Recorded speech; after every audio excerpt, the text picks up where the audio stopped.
नमस्कार। प्रस्तुत है आज का चिंतन। महापुरुषों का जीवन चरित्र पढ़ने पर ऐसा लगता है जैसे वह कठिनाइयों का जीता जागता इतिहास हो। दूसरे शब्दों में, किसी महान लक्ष्य के लिए इनसे जूझते रहना ही महापुरुष होना है। इन विशेषताओं से लड़े बिना शायद ही कोई अपना लक्ष्य को पाता हो। मनीषियों का कथन है कि जिस उद्देश्य का मार्ग संघर्षों के बीच से नहीं गुजरता, उसकी महानता संदिग्ध है। ऐसा नहीं है कि संसार के सभी महापुरुष असुविधाओं में पले हों, किंतु यह अवश्य है कि उन्होंने स्वेच्छा से कठोर जीवन का वर्ण करके ही अपने उद्देश्य को प्राप्त किया। बुद्ध, महावीर पैदा तो राजकुल में हुए थे, पर उन्होंने स्वतः कांटों से भरी कठिन राह को स्वीकार कर मानवता की प्रगति का मार्ग प्रशस्त किया। आधुनिक काल में भी महापुरुषों का जीवन कष्टों से भरा पड़ा है। बैरिस्टर गांधी जीवन भर कष्टकारक परिस्थितियों से जूझते रहने के कारण ही महात्मा गांधी बन सके और जन जन के हृदय में आसीन हो पाए। भारत माता की बेड़ियों को काटने वाले वीरों में अग्रणी योगी राज श्री अरविंद जी का जीवन भी विषमताओं से और संघर्षों से भरा हुआ था। किंग्स कॉलेज कैम्ब्रिज के विद्यार्थी अरविंद को कभी कभी मात्र चाय पर गुजारा करके भूखे पेट रह जाना पड़ता था। इन कष्टों का अंत अलीपुर जेल की यातनाओं से भी नहीं हुआ।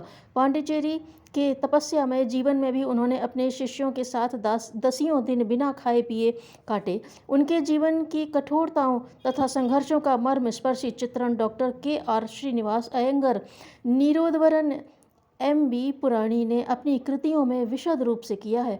विश्ववंद्य स्वामी विवेकानंद के जीवन में भी मुसीबतें कम नहीं आई। बचपन में राजसी सुविधाओं में पले नरेंद्र को पिता की मृत्यु के बाद एक एक रोटी तक के लिए तरसना पड़ा। संन्यास लेने के बाद भी इन मुसीबतों का अंत नहीं हुआ। प्रव्रज्या काल में उन्हें कई कई दिन भूखे रहना पड़ा। साथ ही अनेक लोगों ने तरह तरह के विघ्न उपस्थित किए। अमेरिका, इंग्लैंड आदि देशों में धर्म प्रचार के लिए जाने पर इन कष्टों का सिलसिला 100 गुना अधिक बढ़ गया। उनके जीवन की संघर्षमय परिस्थितियों का हृदय स्पर्शी चित्रण शंकरी प्रसाद बसु, प्रोफेसर शैलेंद्र नाथ धर तथा मेरी लुइस बर्क ने अपनी शोधपूर्ण कृतियों में किया है। वस्तुतः बात यह है कि मुसीबतों के बीच से गुजरे बिना मनुष्य के व्यक्तित्व में पूर्णतया निखार नहीं आता और न सुविधाओं के बीच पाए लक्ष्य में संतोष होता है। संघर्षमय परिस्थितियाँ एक ऐसी खराद की तरह हैं जो मनुष्य के व्यक्तित्व को तराश कर हीरे की तरह चमका देती हैं।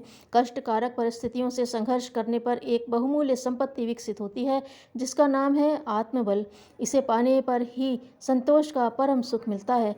इन संघर्षों से जीवन में एक ऐसी तेजी आती है जिससे जिंदगी की राह के कांटे, झाड़ झंखाड़ सहज ही दूर हो जाते हैं। कष्ट कठिनाइयाँ अंतःकरण के कषाय कल्मशों को गलाने के लिए भट्टी की तरह हैं। अपने व्यक्तित्व को इसमें झोंक कर ही उसे अधिकाधिक निखारा जा सकता है। सोना तप कर ही निखरता है, तपने से उसकी कांति और शुद्धता 100 गुनी बढ़ जाती है। अपने देश में प्राचीन काल से भी राजा महाराजाओं से लेकर ऋषि मुनि सभी अपने को पूर्ण अवस्था तक पहुंचाने के लिए जीवन का एक भाग कठोर साधना तपश्चर्या में लगाते थे। भारत के हर गृहस्थ का यह अनिवार्य कर्तव्य रहा है कि वह जीवन के अंतिम चरण में सभी सुख सुविधाओं को त्याग कर कठोर जीवन क्रम को अपनाकर लोक कल्याण और आत्म कल्याण में अपने को नियोजित करे। सुख सुविधाओं के बीच रहते मनुष्य में जो ढीला पोलापन आ जाता है, उसमें निखार कठोर जीवनचर्या से पुनः आ जाता है। जीवन को कर्मठ बनाने के लिए कठिनाइयाँ जिस तरह आवश्यक हैं, उसी तरह इनकी उपयोगिता चरित्र निर्माण के लिए भी है।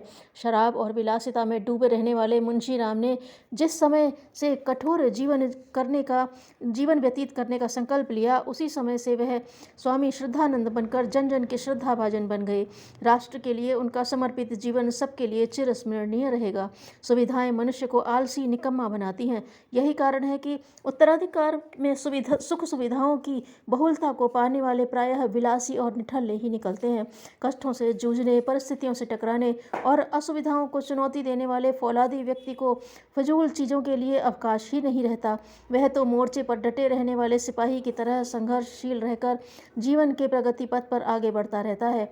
जिस जिस व्यक्ति ने जीवन में स्वयं कष्टों का अनुभव किया है वही दूसरों के दुख दर्द को भली प्रकार समझ सकता है, अन्यथा ऐसों को तो काशी राज की महारानी करुणावती की तरह दूसरों की झोंपड़ी जलाकर आनंद ही मिलता है।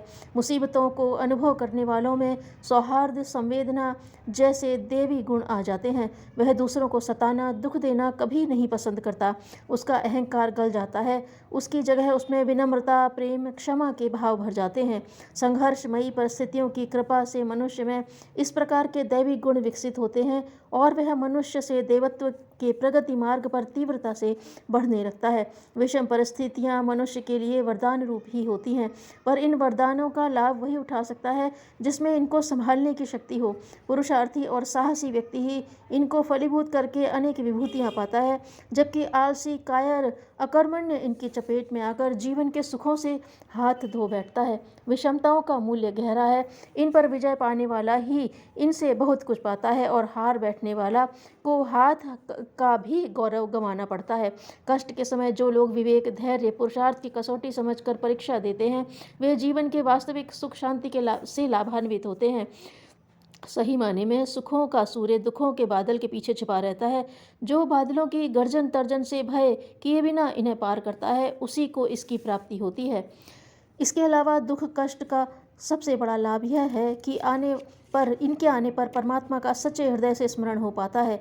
इसी कारण पांडव की माता कुंती ने भगवान श्री कृष्ण से दुखों का वरदान मांगा था।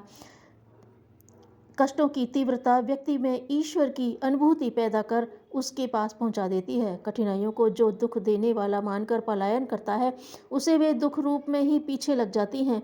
जो साहसी, बुद्धिमान उन्हें सुख मूलक मान इनका स्वागत करता है उसे देवदूतों की तरह वरदान देने वाली होती हैं।